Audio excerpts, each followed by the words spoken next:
Alhamdulillahirobbilalamin wabihi nasta'in wa ala umuri dunya waddin wa ala alihi washabbihi ajma'in amma ba'du. Allahumma shalli ala sayyidina Muhammad wa ala ali sayyidina Muhammad. Puji dan syukur marilah kita panjatkan kehadiran Ilahi Robbi karena atas berkat ridho dan rahmatnya kita dapat berkumpul kembali di dalam kegiatan in-house training di SDN 1 Curug Kembar. Salawat serta salam marilah kita curah limpahkan kepada Rasulullah Shallallahu Alaihi Wasallam.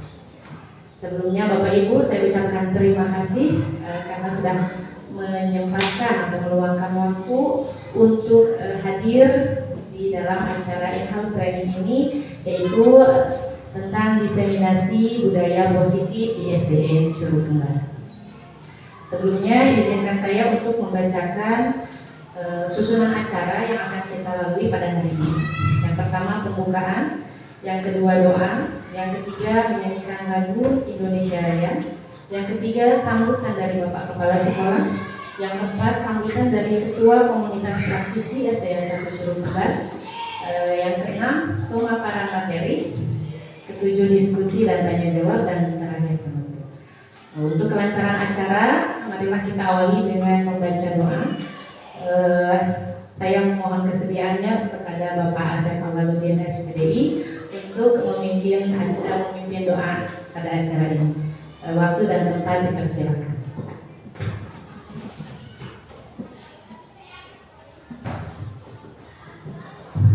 Assalamualaikum warahmatullahi wabarakatuh. Allahumma shalli wa sallim wa barik ala nabi Muhammadin wa ala alihi wa sahbihi ya rabbana lakal hamdu kama yanbaghi li wajhika karim Allahumma anzil alaina rahmatan wa rahmatan hidayatan fi Allahumma ihdina siratal mustaqim Allahumma ihdina siratal mustaqim Allahumma inna Rabbana atina fid dunya hasanah wa fil akhirati hasanah wa qina adzabannar. Walhamdulillahirabbil alamin. Subhana rabbika rabbil izzati amma yasifun. Alhamdulillahirabbil alamin.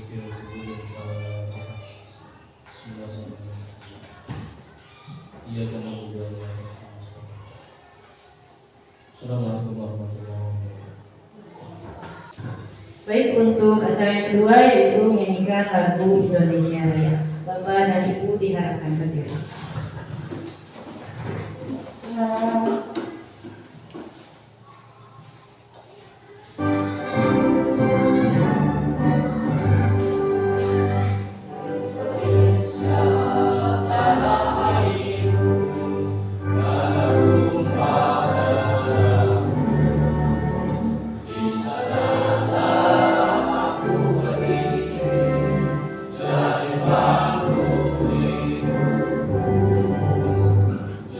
Indonesia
Baik, untuk acara yang selanjutnya saya persilahkan kepada Bapak Kepala Sekolah SDN 1 Culukumbar untuk memberikan sambutan sekaligus membuka acara in-house training diseminasi budaya positif. Waktu dan tempat dipersilakan. Assalamualaikum warahmatullahi wabarakatuh.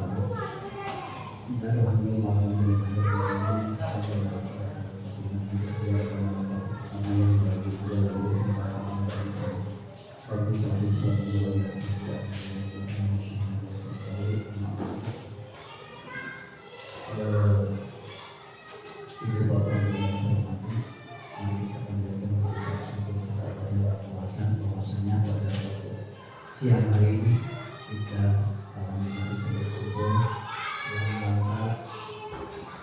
kegiatan in-house training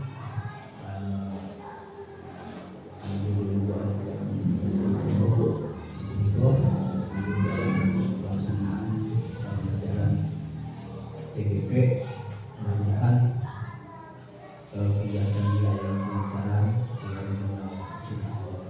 sholat serta salam menjadi dimakan dan dibutuhkan dari Muhammad SAW.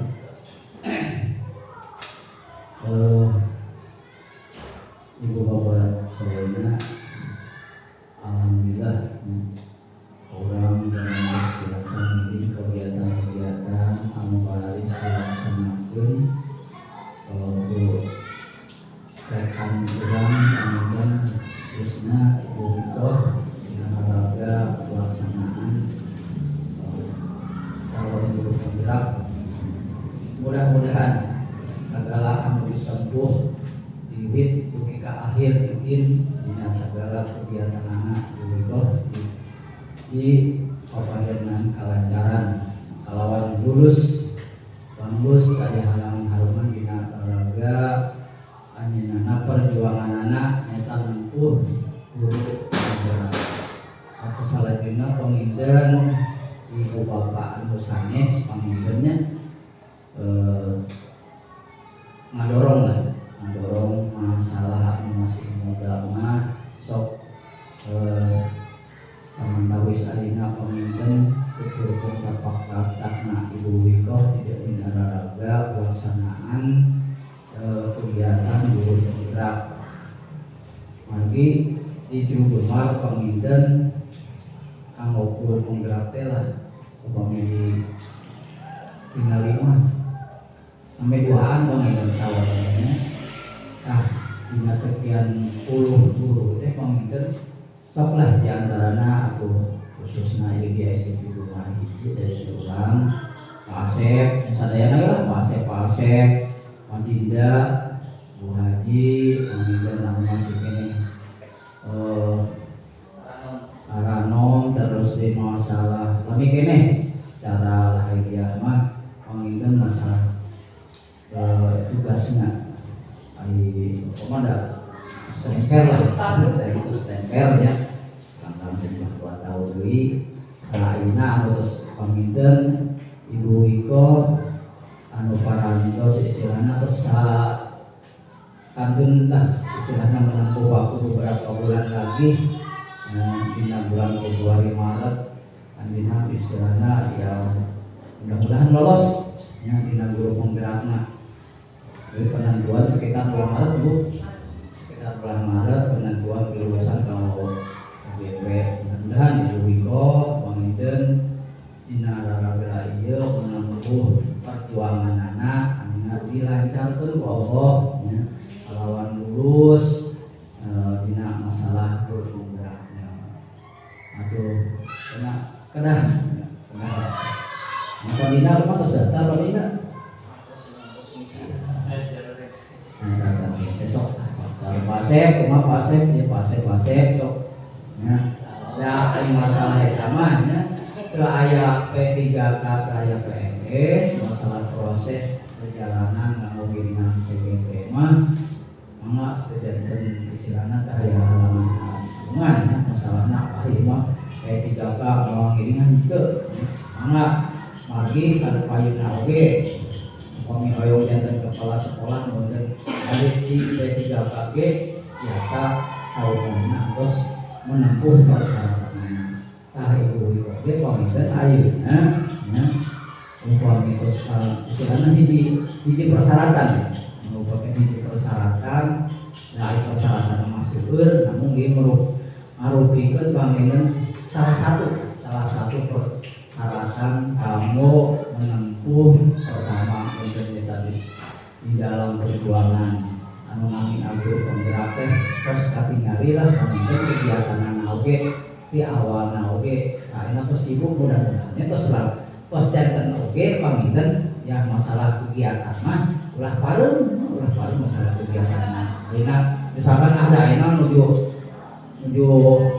istilahna pelatihan anak atas lulus mah kembali seperti semula lah pengadorong ya ayo tugasna mah eta mah nya bade di mana bae bade di Gemar bade di Sekalaran ge mah teh masalah tugas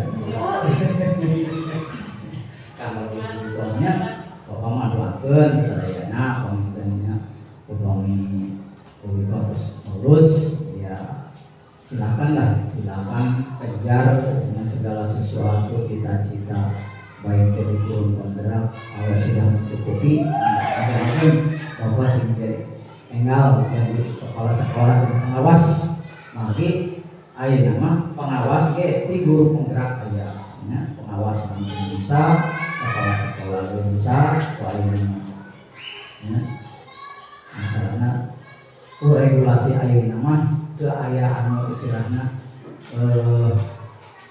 rumahnya pindah naik tidak mungkin bisa mungkin ya kalau dari guru penggerak itu bisa langsung jadi pengawas seterus disadarkan gitu saja kepala sekolah langsung mungkin terus di atau pengawas langsung ngantos panggilan saya di sana kerja terus di guru langsung jadi pengawas. Nah, jadi masalah guru penggerak langsung. Nah, mudah-mudahan seperti ibu oke, langsung jadi kepala sekolah langsung jadi pengawasnya doakan. Mudah-mudahan untuk tenaga muda. Nah, jadi Bina Inggoning pamingkeun pelaksanaan in-house training ieu nya kanggo kegiatan khususnya pamingkeun di SD Gemar terus aya di Buruan kayak gitu sanesna mangga lah sama dengan mengucapkan bismillahirrahmanirrahim pembukaan diseminasi budaya positif dibuka.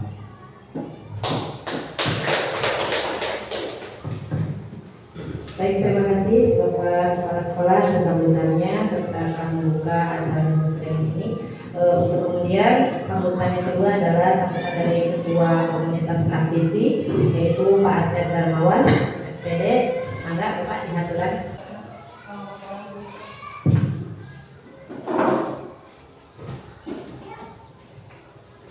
Bismillahirrahmanirrahim. Assalamualaikum warahmatullahi wabarakatuh.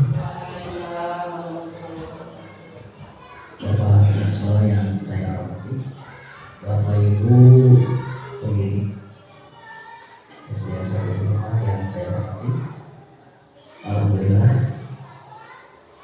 pada hari ini kita bisa bertatap muka berkumpul bersama dalam forum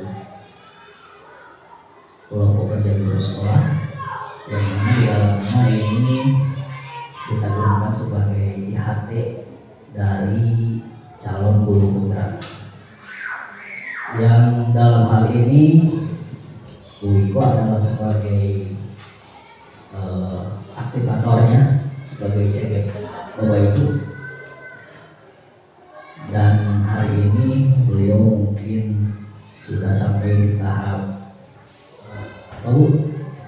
aksi nyata ya, berarti tinggal menunggu beberapa tahap lagi untuk menyelesaikan sebagai guru penggerak. Pertama-tama saya ucapkan terima kasih kepada Bapak Kepala Sekolah beserta Bapak Ibu guru yang telah memberikan kesempatan saya untuk bisa berbicara. Sebetulnya ini saya agak ini Pak, kalau bicara di depan gitu. Jadi ini mungkin saya mencoba mengambil dari kompetisi guru yang 4 itu, berarti yang saya ambil hari ini adalah kompetisi guru profesional mungkin ya. Jadi public speaking mungkin setiap guru itu harus bisa. Kemudian Bapak dan Ibu, CGP ini bukan hanya untuk menjadi kualitas pribadi atau mengembangkan kualitas pribadi, tetapi ini juga menjadi peningkatan kualitas pembelajaran kita untuk mendidik dan membimbing anak-anak di sekolah. Ya. Jadi CGP tidak hanya untuk meningkatkan kualitas individu atau kualitas diri, tetapi nyatanya meningkatkan kualitas pembelajaran kita, di mana tugas kita sebagai pendidik itu tidak hanya mengacu kepada kurikulum, silabus dan perangkat pembelajaran saja, tetapi kualitas pendidikannya itu harus ditingkatkan. Dan dengan cara ini mungkin kedepannya saya pribadi, mungkin teman-teman bisa mengikuti jejak langkah Bu Wiko untuk mengikuti program CGP. Mungkin hanya ini yang bisa saya sampaikan untuk acara. Saya tutup. Wabillahi taufiq wal hidayah. Wassalamualaikum warahmatullahi wabarakatuh. Waalaikumsalam warahmatullahi wabarakatuh. Terima kasih Pak Asep telah memberikan sambutan. Betul sekali yang dikatakan oleh Bapak Kepala Sekolah tadi dan juga Pak Asep, bahwa program guru penggerak ini memang bukan hanya untuk meningkatkan kualitas diri kita sebagai seorang pendidik, juga akan membawa perubahan yang signifikan bagi sekolah kita, di mana kita menyelenggarakan pendidikan yang intinya harus berpihak kepada murid. Baik Bapak Ibu, sebelum kita ke materi diseminasi, di sini saya akan mengajak Bapak Ibu untuk ice breaking, menghadirkan seluruh pemikiran dan jiwa raga di dalam tempat ini. Dimulai dengan ice breaking, yaitu tebak gambar nama kota di Indonesia. Di sini ada huruf J, ada gambar apa Bapak Ibu? Ayam dan gapuranya. Kira-kira dari penjumlahan ini, kalau biasanya kita di kelas menjumlahkan itu angka, kalau sekarang kita jumlahkan gambar-gambar ini menjadi sebuah nama kota di Indonesia. Kira-kira nama kotanya apa ya? Jayapura, betul sekali. Jayapura, Jayapura betul. Jayapura. J, ayam, M-nya hilang, adanya ayam, Jaya. Gapuranya gak hilang, gaknya hilang, jadi tinggal. Ini Jayapura, betul. Tangan untuk Pak Asep. Kita coba untuk gambar kedua. Malah saya yang kira. Gambar kedua, di sini ada gambar. Silakan dicermati. Jombang. Oke. Gambar kedua masih dimenangkan oleh Pak Asep. Jombang. Kenapa Jombang Pak? Jam, A-nya jadi O, jadi jom. Di sini ada ban, ditambah G jadi Jombang. Ketiga, ayo dong, Bapak Kak Dinda, jangan mau kalah dengan Pak Asep. Pak Asep mana? Nah, apa ya kira-kira kota mana ini di Indonesia? Gorontalo. Nah, saat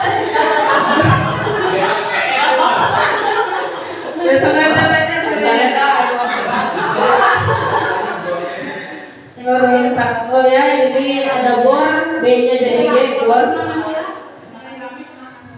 Ini on, ini tahunnya, ini jadi O, jadi Gorontalo. Baik, terima kasih untuk ice breakingnya. Selanjutnya saya akan menyampaikan ini ada 10 materi Pak untuk untuk hari ini, konsep inti budaya positif. Yang pertama, perubahan paradigma pembelajaran. Yang kedua, nilai-nilai kebajikan. Yang ketiga, teori kontrol. Yang keempat, disiplin positif.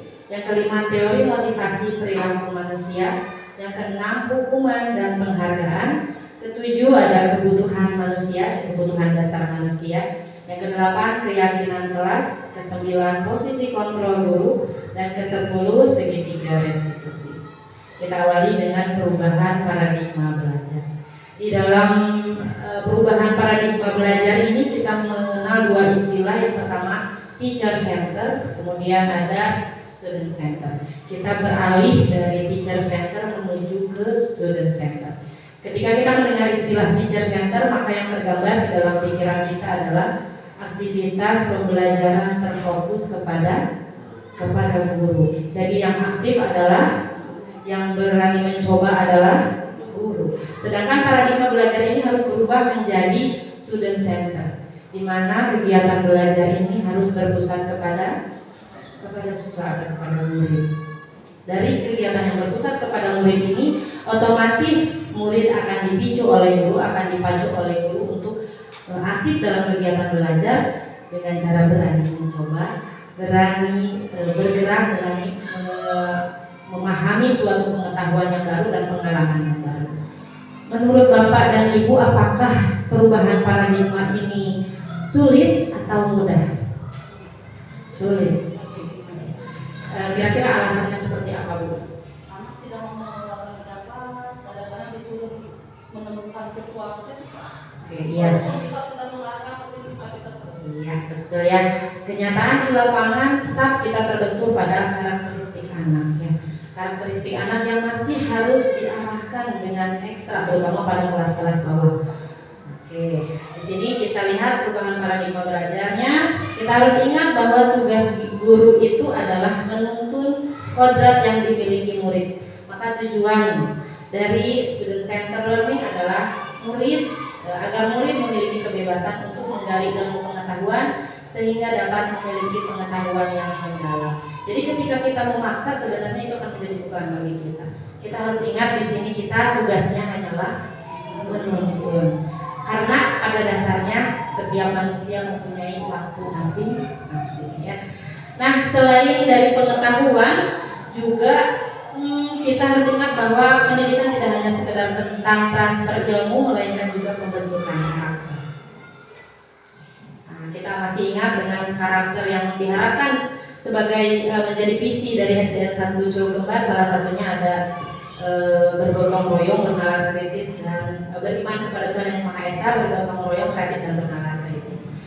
Itu adalah visi dari SDN 1 Curug Kembar. Nah, di sini karakter-karakter tersebut dicetuskan beberapa tahun terakhir bahwa kita memiliki tujuan membentuk karakter murid Indonesia menjadi sebagai profil belajar Pancasila. Karakter-karakter ini ternyata masuk ke dalam nilai-nilai kebajikan universal. Apa itu nilai-nilai kebajikan universal?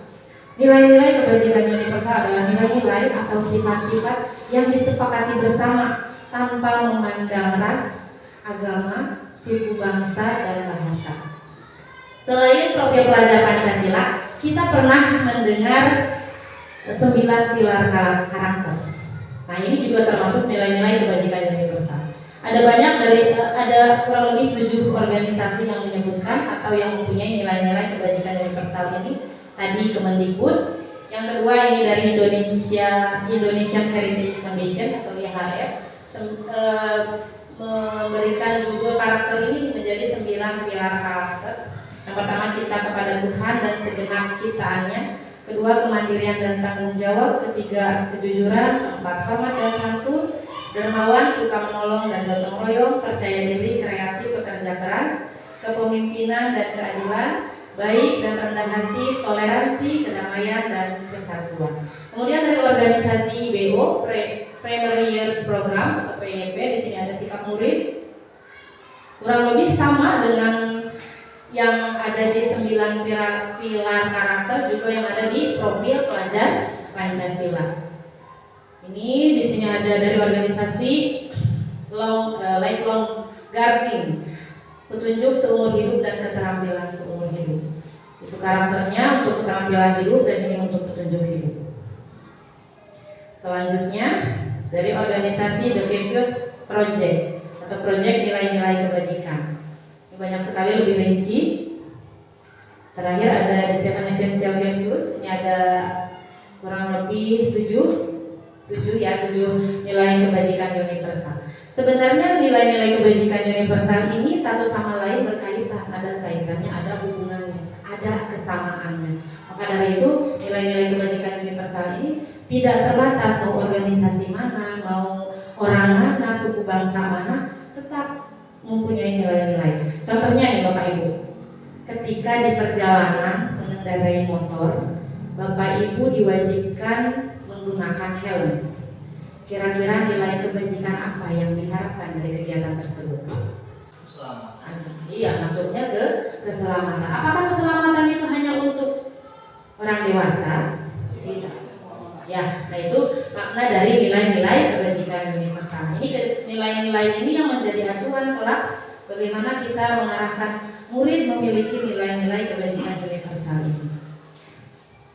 Selanjutnya, tadi menjawab pertanyaan akan sulit sepertinya merubah paradigma belajar dari teacher center ke student center. Maka di sini ada sebuah teori kontrol dari Stephen R. Covey, Principle Center Leadership tahun 1991. Bila kita ingin membuat kemajuan perlahan, sedikit-sedikit ubahlah sikap dan perilaku kita. Berarti dimulai dari siapa Bapak Ibu? Dari guru ya. Namun bila kita ingin memperbaiki cara-cara utama kita, maka kita perlu mengubah kerangka acuan. Ubahlah bagaimana Anda melihat dunia, bagaimana Anda berpikir tentang manusia. Ubahlah paradigma Anda, skema pemahaman dan penjelasan aspek-aspek tertentu tentang realitas. Saya mau bertanya, ketika di kelas, kita melakukan pembelajaran, apakah guru mengontrol murid itu adalah peristiwa yang benar? Dalam hal apa? Maksudnya di dalam pembelajarannya. Benar. Nah, yang kedua, apakah memberikan penghargaan, pujian akan efektif? Efektif. Yang ketiga, ketika kita memberikan kritikan atau hukuman, apakah itu akan menguatkan kepribadian murid? Sebetulnya sih tidak. Tidak. Oke. Yang terakhir, Tapi kalau masih dilaksanakan. Ini masih Kedisiplinan. Iya.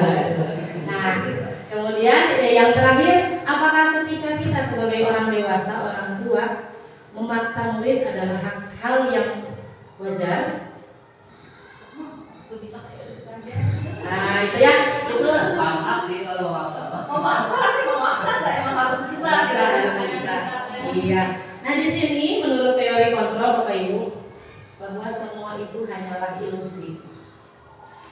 Guru mengontrol murid adalah ilusi. Yang benar adalah murid mengizinkan dirinya untuk dikontrol oleh ibu bapak guru.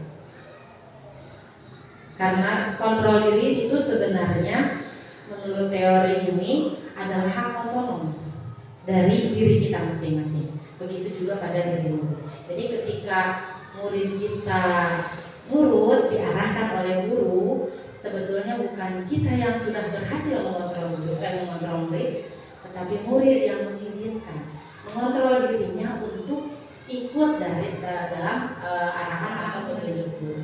Yang kedua, ilusi bahwa semua penguatan positif efektif dan bermanfaat. Betul, penghargaan seperti pujian, reward itu memang ada manfaatnya, tapi dalam jangka waktu yang pendek. Ketika jangka waktu yang panjang akan menimbulkan berbagai macam lagi permasalahan. Contohnya ketika belajar, anak jadi motivasinya kepada penghargaan, bukan kepada motivasi yang ada di dirinya. Bukan saya ingin bisa untuk diri saya sendiri, tetapi saya ingin bisa untuk mendapatkan penghargaan. Yang ketiga, ilusi bahwa kritik membuat orang merasa bersalah dapat menguatkan karakter. Ini betul kata Pak Asep, sebenarnya tidak. Karena malah mengantarkan anak atau murid pada identitas yang gagal. Ketika kita mengkritik, kamu tuh kumaha sih? Harusnya tuh kan kayak gini kamu kan. Nah, itu sebaiknya dihindari, karena jadi nanti pemikiran anak itu menjadi merasa bersalah dan semangatnya mungkin akan menurun. Terakhir, ilusi bahwa orang dewasa memiliki hak untuk memaksa. Tidak ya Bapak Ibu ya, kita hanya ingat lagi kepada tugas kita sebagai guru, yaitu hanya sebatas menuntun.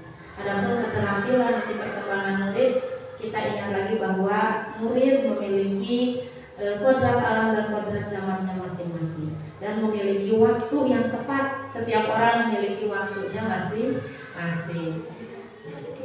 Oke, gimana nih perilaku anak aku? Perilaku murid aku di kelas, murid kita di kelas, kalau tidak ada paksaan bagaimana?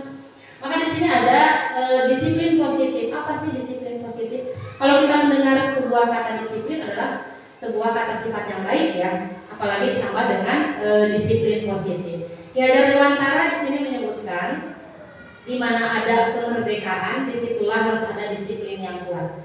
Sungguh pun disiplin itu bersifat self-disiplin, yaitu kita sendiri yang mewajibkan diri kita dengan sekeras-kerasnya, tetapi itu sama saja. Sebab jikalau kita tidak cakap melakukan self-disiplin, wajiblah penguasa lain mendisiplinkan diri kita. Dan peraturan demikian itulah harus ada dalam suasana yang merdeka. Ini kata Ki Hajar Dewantara, Bapak Pendidikan Nasional, bahwa disiplin itu sebenarnya harus ada di dalam diri sendiri, adalah kesadaran untuk melakukan sesuatu tanpa perintah. Itu yang disebut dengan disiplin. Namun ketika murid kita belum memiliki self-disiplin atau keterampilan disiplin dalam dirinya, maka wajiblah ada penguasa lain. Penguasa lainnya adalah guru, orang tua, dan juga masyarakat, untuk memberikan bimbingan kedisiplinan di dalam diri murid. Namun di sini catatannya adalah dalam suasana yang merdeka. Baik, selanjutnya, untuk menumbuhkan disiplin dalam diri murid, di sini ada motivasi ya, motivasi perilaku manusia. Manusia atau murid, kita fokuskan kepada murid. Murid itu biasanya disiplin, satu, untuk menghindari ketidaknyamanan atau hukuman. Yang kedua, untuk mendapatkan penghargaan atau imbalan. Yang ketiga, untuk menjadi orang yang mereka inginkan dan menghargai diri dengan nilai-nilai yang mereka percaya. Untuk poin 1 dan poin 2 ini adalah motivasi eksternal yang datang dari orang lain. Ketika murid disiplin hanya karena peraturan sekolah, murid takut akan hukuman. Ketika murid disiplin hanya untuk mendapatkan penghargaan atau imbalan, apakah ini akan efektif? Dirasa tidak, karena ketika keluar dari lingkungan sekolah, jika motivasinya hanya 2 ini, keluar lingkungan sekolah kembali kepada kepribadian. Yang bagus adalah motivasi untuk menjadi diri yang mereka inginkan dan menghargai diri dengan nilai-nilai yang mereka percaya. Maka bagaimana cara kita menanamkan nilai-nilai yang ada dalam diri murid? Oke, selanjutnya ada hukuman dan penghargaan. Ini tepatnya ke teori penghargaannya. Yang pertama, memberikan penghargaan dalam jangka panjang ternyata tidak efektif. Karena apa? Karena yang pertama dapat mematikan kreativitas. Ketika kita sudah ada standar nilai misalnya, terus memberikan penghargaan kepada murid, murid akan terus mengikuti standar tersebut. Tidak memacu motivasi lain untuk meningkatkan kreativitas.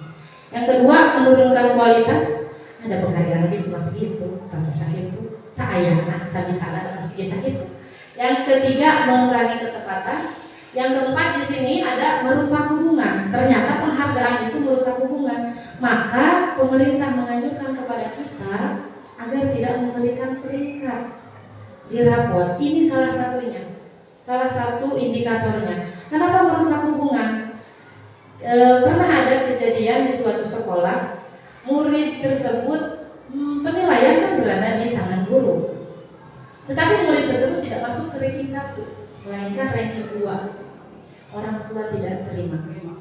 Padahal di rumah muridnya, anaknya cuma 1. Kalau di sekolah penilaian guru berbeda-beda. bermacam-macam. Nah, ini indikatornya. Yang selanjutnya, penghargaan juga dapat menjadi hukuman bagi yang tidak mendapatkan dan dapat menutup motivasi intrinsik. Menjadi hukuman bagi yang tidak mendapatkan. Ketika satu murid terus diberikan penghargaan, yang lain apakah akan merasa iri atau ikhlas saja? Nah, ini ya menjadi hukuman.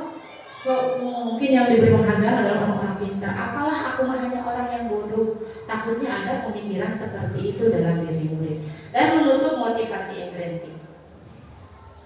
Nah, untuk mendisiplinkan murid nih, untuk mewujudkan disiplin positif atau budaya positif, kita juga harus mengetahui tentang kebutuhan dasar manusia. Yang pertama ada bertahan hidup, tentang sandang, pangan, papan. Apakah murid di rumahnya sudah tercukupi? Yang kedua, kasih sayang dan rasa diterima. Yang ketiga, ada kebebasan. Yang keempat, kesenangan. Dan yang kelima, pemuasaan. Ini kasih sayang berupa perhatian dari guru ataupun dari orang tuanya. Kebebasan di sini, kebebasan memilih, menentukan minat. Kesenangan, apa yang mereka senangi. Dan penguasaan adalah keterampilan apa yang ingin mereka miliki. Kita harus paham dulu. Karena perilaku murid itu di sekolah merupakan respon dari tercapai atau tidaknya kebutuhan murid tersebut. Maka kalau di kelas 1 ada yang misalnya berbahasa kasar, maka kita analisis apa dulu ini kebutuhan murid. Di kelas 5 misalnya ada anak yang tidak mau bicara, kira-kira kebutuhan dasarnya apa ini? Apakah dia kebutuhan dasarnya yang belum terpenuhi adalah kebebasan atau rasa kasih sayang dan rasa diterima. Itu kita harus mampu mengetahui ini ya kebutuhan dasar manusia ini. Selanjutnya di sini ada posisi kontrol guru. Posisi kontrol guru kira-kiranya ada 5 nih. Ada 5, ada penghukum, pemantau, pembuat merasa bersalah, teman, manajer. Pada posisi penghukum, ketika anak melakukan kesalahan, Bapak Ibu langsung memberikan hukuman. Contoh, ini ada hukuman dan ada konsekuensi juga nih. Kalau hukuman misalnya tidak mengerjakan PR, maka harus menyapu kelas. Hukuman itu satu arah dan tidak berkesinambungan dengan kesalahan yang diperbuat murid. Namun ketika konsekuensi tidak mengerjakan PR, maka konsekuensinya harus mengerjakan di kelas. Nah itu adalah konsekuensi. Dan konsekuensi ini ada kesepakatan sebelumnya dengan murid. Yang pertama sebagai penghukum misalnya. Yang kedua sebagai pemantau. Bapak Ibu mengingatkan peraturan kita apa sih? Kita harus bagaimana sih? Terus perilaku kamu betul atau tidak? Selanjutnya sebagai teman. Seperti biasa interaksi dengan teman seperti apa gitu ya Pak ya, anak-anak, tidak ada batasan. Pembuat merasa bersalah. Coba anak-anak kamu kasih karunya ke orang tua, terus ngadiri, terus ngabiayaan hadir teh, membuat merasa bersalah. Terakhir adalah posisi manajer. Ketika anak membuat kesalahan, guru memaksimalkan perannya sebagai penuntun. Biarkan anak mengidentifikasi kesalahannya, biarkan anak mencari jalan keluarnya untuk pertanggungjawaban. Untuk mengaplikasikan disiplin positif, kita harus memiliki keyakinan kelas. Keyakinan kelas ini dibuat berdasarkan hasil kolaborasi bersama murid atau warga sekolah dalam menentukan nilai-nilai yang dianggap akan menjadi fokus kebiasaan di lingkungan. Kalau dulu kita biasanya di kelas agar anak-anak disiplin itu membuat sebuah peraturan. Tetapi disadari atau tidak, peraturan itu adalah satu arah. Jadi hanya untuk murid, sedangkan gurunya tidak. Apakah peraturan yang ada di kelas sudah disepakati oleh murid? Tidak kan ya? Anak-anak hanya nurut. Ini ya peraturan kita. Kalau melanggar nanti sanksinya ini. Nah, kita sekarang bergeser. Perubahan paradigma belajar tadi berubah dari peraturan kelas menjadi keyakinan kelas. Di mana peraturan kelas itu satu arah, keyakinan kelas adalah kesepakatan bersama murid. Nah, di sini prosedur pembentukan keyakinan kelas. Karena kita sudah memiliki tata tertib di kelas, kita awali dengan diskusi tentang peraturan kelas yang kita miliki. Yang kedua, mengganti kalimat negatif menjadi kalimat positif. Contoh, tidak boleh membuang sampah sembarangan, maka kita ganti menjadi buanglah sampah pada tempatnya. Kemudian peninjauan ulang keyakinan kelas. Nanti setelah kalimat-kalimat negatif berubah menjadi kalimat positif, ditinjau kembali dalam bentuk keyakinan kelas. Kemudian ada kesepakatan dan penguatan. Nah, terakhir keyakinan kelas ini ditempel di dinding yang mudah diakses. Tujuannya apa? Untuk mengingatkan, agar mudah mengingatkan ketika murid hilaf melakukan kesalahan. Sini ada posisi kontrol.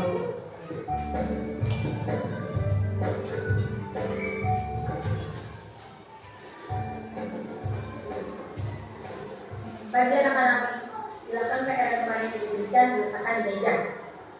Anton, kamu sudah mengerjakan belum? Belum mengerjakan saya, Bu. Kamu selalu ya mengerjain PR. Sekarang kamu duduk di depan, lalu tulis. Saya berjanji tidak akan mengulangi lagi. Saya berjanji akan berusaha menjadi murid yang rajin belajar. Kira-kira posisinya sebagai apa nih? Murid yang rajin belajar sampai pelajaran saya selesai.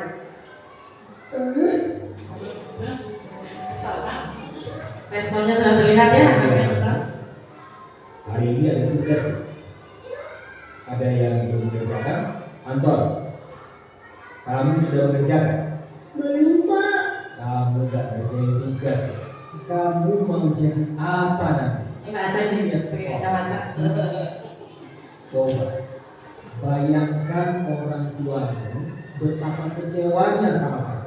Posisi mana ini? Sampai kelas 5 harusnya berjalan sendiri. Membuat merasa bersalah.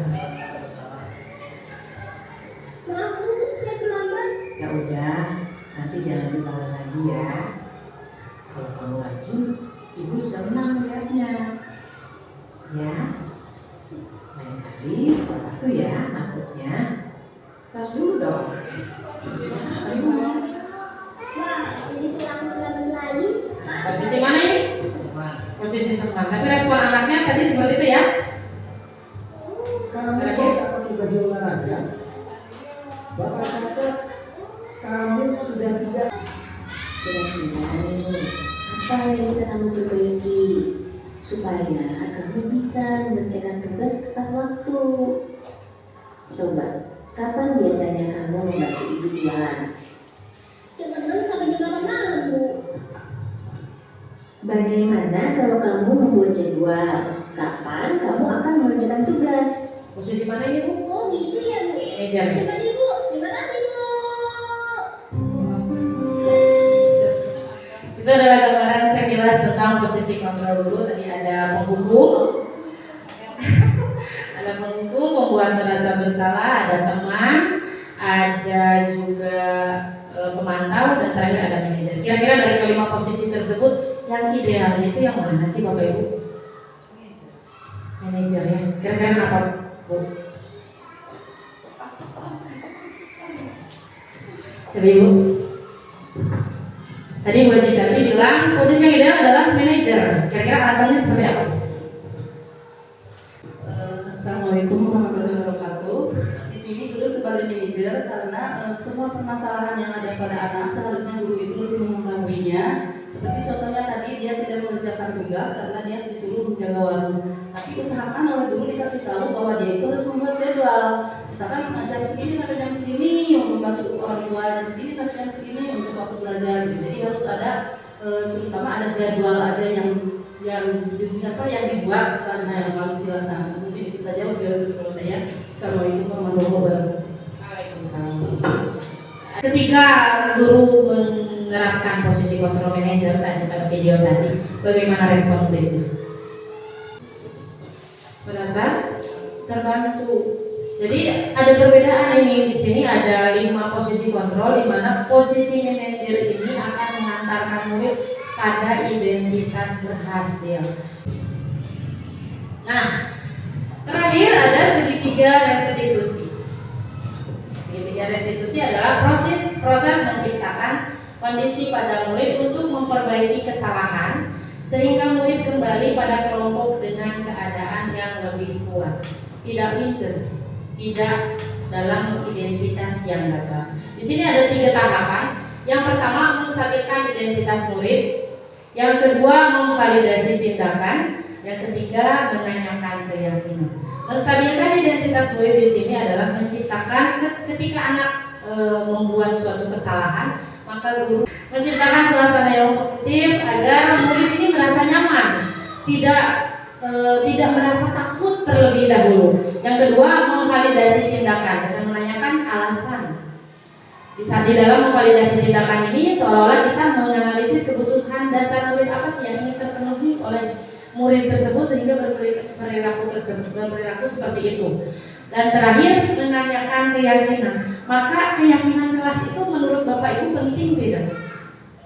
Penting ya, karena di sini ada tahapan menanyakan keyakinan. Jika kita tidak memiliki keyakinan kelas, apa yang akan ditanyakannya? Ya, oke. Di sini ada contoh. Ini contohnya dari murid kita sendiri.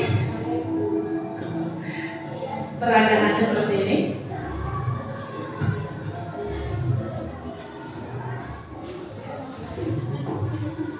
Biasa, guru mendapat aduan dari murid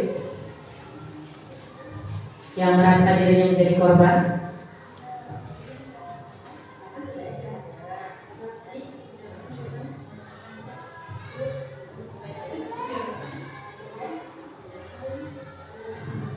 Ini bertanya tentang kegiatan istirahatnya dulu, tidak langsung ditanya kepada masalah.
Kira-kira menurut kalian kejadian tadi baiknya tidak?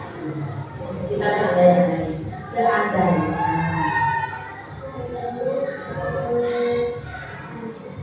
seandainya kita berantri dengan baik, maka kejadian tersebut tidak akan terjadi. Kalau ada perbedaan yang baik,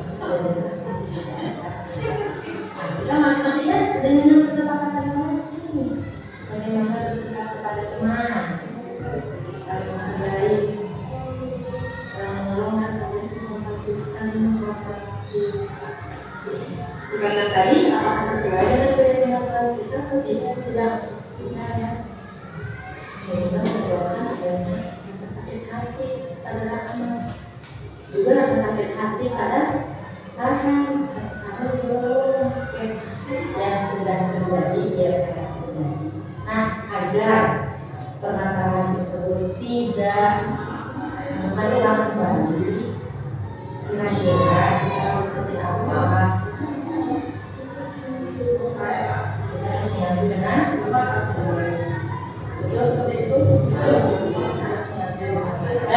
Dan ketika kita mendapatkan antrian harus seperti apa kan? Misalnya kita sudah di depan nih, terus yang lain juga sedang antri, harus memberikan kesempatan. Ada yang lain yang di belakang, bagus sekali saatnya. Itu untuk budaya antri. Sekarang untuk mengobati rasa sakit hati apa? Pada diri tadi bagaimana? Cukup dengan meminta maaf? Tidak akan ada lagi tidak? Harus tidak lagi. Maksudnya bahkan meminta maaf terus terjadi tidak seperti itu lagi. Bagaimana? Karena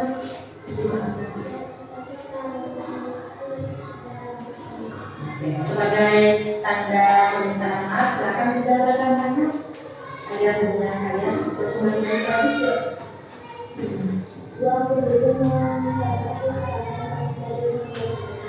Banyak jawaban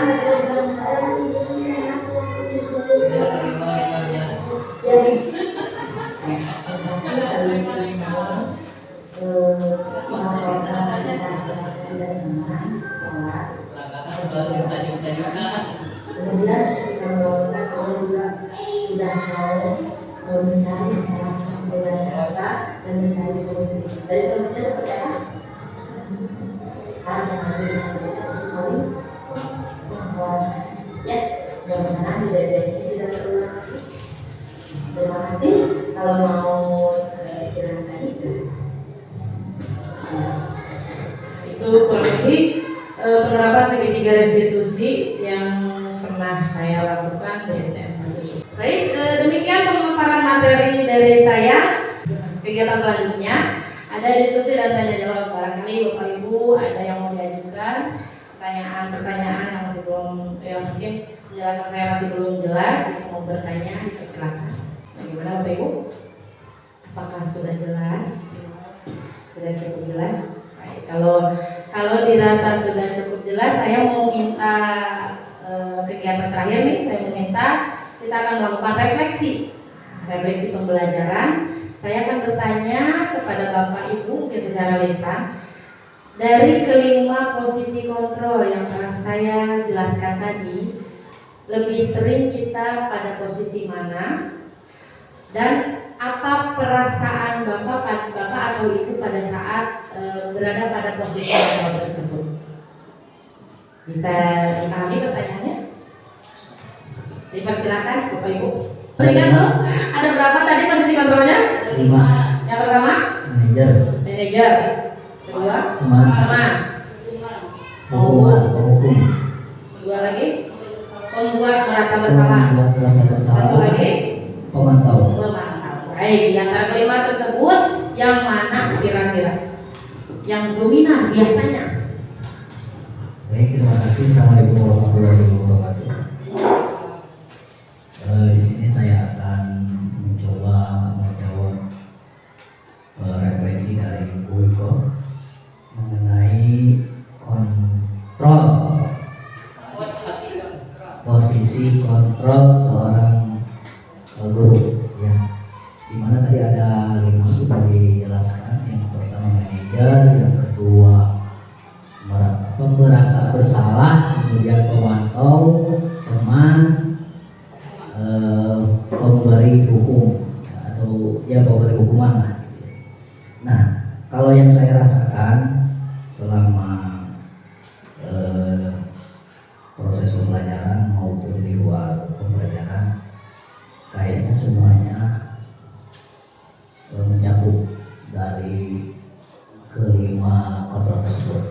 di mana yang pertama adalah pemberi hukuman yang saya merasa sering melakukan seperti itu, tetapi itu ada alasannya.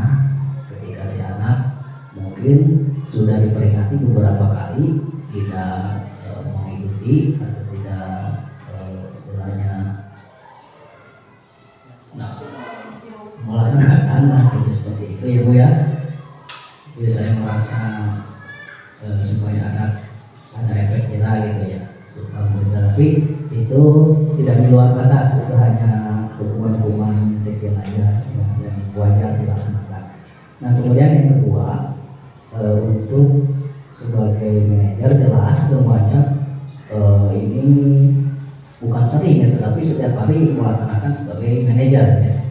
Dikarenakan pertama kali masuk ke ruang kelas ataupun di pembelajaran di luar kelas, yang pertama kita mengarahkan anak didik kita, otomatis kita sebagai manajer di situ yang mengarahkan. Kemudian yang ketiga, pemantau ketika posisinya di dalam ataupun di luar kelas, otomatis kita sebagai pembimbing atau menjembatani kegiatan anak-anak itu seringkali kita tidak biarkan ya, kita pantau terus. Dalam istilah memantau di sini bukan hanya mengikuti anak-anak, tapi dalam ruang itu keseluruhan gitu. Atau terjadi misalkan hal-hal yang tidak diinginkan. Kemudian dari teman ya jelas ya, setiap kali kita berada di ruangan kelas ataupun di luar juga sama ya. Tetapi di sini kita perlu ada batasan. Bagaimana sih seorang guru dengan siswa itu, temannya itu, posisi temannya itu seperti apa gitu. Jangan sampai yang tadi terjadi suka ada yang kurang ajar lah seperti itu, atau merasa gimana gitu ya oleh peserta didik kita. Nah kemudian yang terakhir, merasa bersalah. Itu jelas saja kemungkinan kalau saja setiap hari di akhir pembelajaran sudah merasakan motivasi untuk anak-anak ketika dibilang sengkalunya rane itunya, orang tua kalian sudah membiayai sekolah ataupun yang lainnya, baik di sekolah maupun di luar sekolah itu. Jadi kesimpulannya adalah saya sendiri secara pribadi untuk kontrol sebagai guru itu mungkin semuanya masuk, tetapi yang menjadi dominan adalah sebagai manajer saja. Terima kasih. Baik, terima kasih Pak Asep. Satu pertanyaan lagi Pak, bagaimana perbedaan perasaan Pak Asep mungkin ya, ketika sebagai penghukum dengan ketika sebagai manajer? Bisa dijelaskan Pak? Sangat bertolak belakang sebetulnya antara manajer dengan penghukum. Kenapa? Kalau manajer itu memberikan motivasi kepada anak, kemudian selain motivasi juga membimbing anak-anak supaya pembelajaran lebih meningkat, lebih berjalan dengan sesuai apa yang kita harapkan. Nah kalau penghukum itu jelas tadi saya katakan di depan bahwa bertolak belakang dengan manajer sebagai manajerial gitu. Kenapa? Karena efeknya mungkin yang tadi di depan sudah ada ditayangkan, ada nilai-nilai negatifnya nanti untuk anak tersebut dan lingkungan sekolah gitu. Tetapi saya juga ingin bertanya, bagaimana supaya siswa kita ketika melakukan pelanggaran atau kesalahan di luar di sekolah maupun di kelas maupun di luar kelas, nah efek jerahnya itu seperti apa?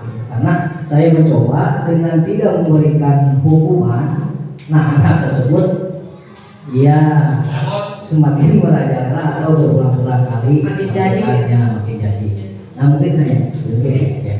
Baik, jadi perasaannya bertolak belakang ya Pak ya, kalau ketika menjadi seorang manajer kita santai karena memang betul anak dengan kodratnya. Ketika menjadi penghukum kadang ada merasa bersalah pada diri kita ya karena memberikan hukuman. Nah tadi menanggapi pertanyaan Pak Asep terkait dengan bagaimana cara menanggulangi perilaku murid nih yang ketika membuat kesalahan dan kita tidak memberikan hukuman malah tidak ada efek jeraknya. Maka langkah pertama itu adalah kita harus mampu menuntun murid untuk mengetahui nilai-nilai kebajikan. Yang pertama nilai-nilai kebajikan tadi. Kemudian kita membentuk keyakinan kelas. Maka di kelas itu ada suatu peraturan. Kalau zaman dulu peraturan, kalau di sekarang keyakinan kelas. Ada keyakinan kelas yang disepakati bersama. Jadi ketika murid tahu bahwa kelas kita mungkin seperti di kelas saya, menerapkan 1 saling menghargai, tidak saling ejek, 2 menjaga kebersihan, 3 disiplin dengan tepat waktu datang dan berpakaian yang rapi, juga saling menghormati. Anak-anak tahu nilai kebajikan yang ada yang harus ditepati di kelas, kemudian membuat keyakinan kelas dengan kalimat yang mereka mudah pahami. Juga pada saat membuat keyakinan kelas tersebut harus kita tanamkan atau harus kita diskusikan juga konsekuensi apa yang kiranya akan mereka dapatkan nanti ketika mereka melanggar keyakinan tersebut. Contoh Pak, di kelas saya ada anak yang suka bilang atau suka berbahasa kasar, kancing coplok di kelas 5 istilahnya. Kancing coplok itu bukan naon orang tapi kancing coplok bahasa kasar mate. Kesepakatan kelasnya di kelas anak-anak awalnya hukum aja push up kan tidak sesuai. Maka saya mengarahkannya dengan apa? Dengan cara meminta anak untuk beristighfar 10 kali. Kalau anak tersebut berarti di situ sudah melanggar nilai kesopanan di dalam keyakinan kelas yang ada di kelas 5, maka anak tersebut akan dipanggil terus beristighfar. Kita tanya menggunakan segitiga restitusi tadi, menstabilkan identitas, kemudian memvalidasi tindakan. Kita tanyakan apa sih alasannya, kenapa sih kamu berbicara terus seperti itu. Kemudian meminta anak kira-kira, nah pentingnya ada keyakinan kelas di situ pada saat kita melakukan segitiga restitusi ini. Kenapa sih kamu melakukan hal tersebut? Lalu perilaku kamu tersebut sesuai tidak dengan keyakinan kelas? Ada tahapan menanyakan keyakinan kelas. Kalau otomatis anak akan menjawab tidak sesuai. Lalu kalau tidak sesuai, bagaimana konsekuensinya yang telah kita sepakati? Salah satu konsekuensi yang telah disepakati ketika berbicara kasar, 1 beristighfar 10 kali. Kedua, meminta maaf kepada orang atau kepada teman yang merasa tidak dihormati akibat kita berbicara kasar. Nah, itu cara-cara yang bisa diterapkan gitu Pak. Dan alhamdulillah ketika menerapkan hal seperti itu, menerapkan keyakinan kelas di kelas 5 berangsur berkurang Pak.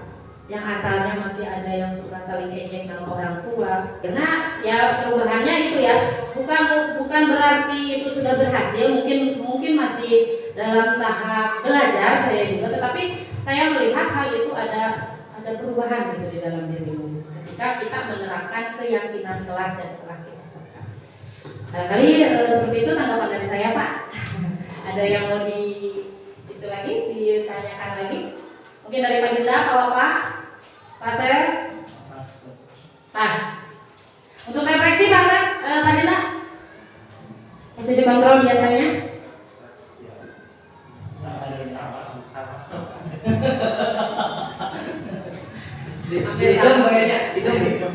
Baik, kalau disimpulkan mungkin di antara kita semua ini posisi kontrol kelima, posisi kontrol itu sering kita lakukan. Tetapi apakah baik terus melakukan posisi kontrol tersebut, Bapak Ibu? Ideal itu harus yang seperti apa sih kita sebagai guru? Kalau melihat ideal posisi kontrol itu ada di posisi yang mana? Yang manager ya, karena tugas kita adalah menuntun. Dan kita kembalikan lagi kepada perubahan paradigma belajar bahwa apapun yang terjadi di sekolah satu berpusat kepada murid. Maka ketika ada permasalahan terkait dengan perilaku murid, maka murid sendiri yang harus menyelesaikan permasalahan tersebut. Ya, mungkin sekian dari saya. Terima kasih. Bapak Ibu telah meluangkan waktu, mana cuacanya seperti ini ya. Ilahi taufiq wal hidayah. Wassalamualaikum warahmatullahi wabarakatuh.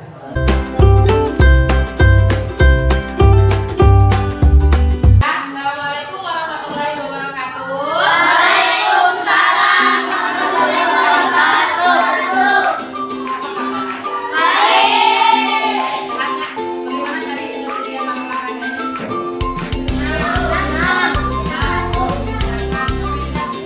Hari ini kita akan membuat keyakinan kelas. Apa sih keyakinan kelas? Jadi keyakinan kelas itu kalau bahasa yang maksudnya adalah peraturan kelas. Pertanyaannya, ketika di kelas ada peraturan, apakah kalian mereka berdiskusi membuat peraturan tersebut pada kelas 1, 2, 3, dan 4? Atau peraturan tersebut sudah ada? Sudah ada. Jadi kalian bisa diajak diskusi. Jadi peraturannya datang dari siapa? Guru. Untuk di kelas 5 kita akan buat keyakinan kelas. Mungkin masih sama, tapi bedanya untuk keyakinan kelas kita akan diskusikan bersama. Supaya apa kalau didiskusikan bersama? Ayo.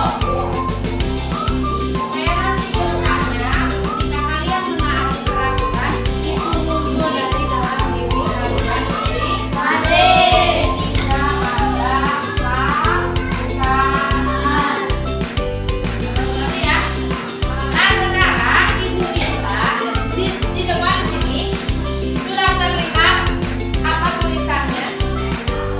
Agar keyakinan dan kenyataan yang harus kita lakukan adalah.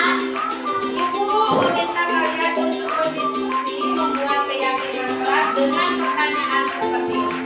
Agar kelas kita nyaman, aman, dan menyenangkan, yang harus kita lakukan adalah. Sudah ada kemarin dalam pikiran? Nah, kita sudah mempunyai kertas warna-warni. Ada yang warna hijau, ada yang warna apa lagi? Angkat ayo. Masing-masing sudah punya kertas ya. Ibu minta kalian diskusikan apa yang akan kalian lakukan agar kelas kita menjadi aman, nyaman, dan menyenangkan.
belajar tercipta suasana nyaman, aman, dan menyenangkan. Silakan dia tulis.